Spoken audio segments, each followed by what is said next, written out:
তা সেরকমই রান্না হবে। আজকে ছোট বেগুন দিয়ে ইলিশ মাছ রান্না করব, আর পমফ্রেট মাছ কেটে সেইগুলো দিয়ে আমি তেল ঝাল রান্না করব। আপনারা পুরো ভিডিওটা অবশ্যই দেখবেন।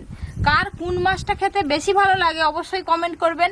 অনেকের দেখুন খালি হেভি আছে, কিরকম সাইজটা খালি হেভি। আমি কি বলি সব রিং পিস করব, আজকে টপ গা রান্না করব যে আরো স্বাদ হবে। হ্যাঁ আগে এইগুলো তো সমুদ্রের মাছ, এগুলো সব সময় পাওয়া যায়নি। যখনই পায় আমার ছেলে বাজারে গেলেই কিনে নিয়ে চলে আসে। আজকে পেয়েছে তাই কিনে নিয়ে চলে এসেছে। দেখো দাদু রক্ত দেখো মাছটা।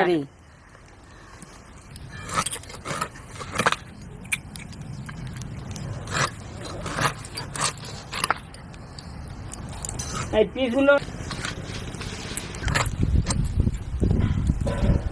আজকে তো আমি পুঁই শাক রান্না করব বাড়িতে কালকে। আমি এগুলো পরিষ্কার করে নিই। দাদু বসো, দুটো মাছ রান্না করতে বেশিক্ষণ সময়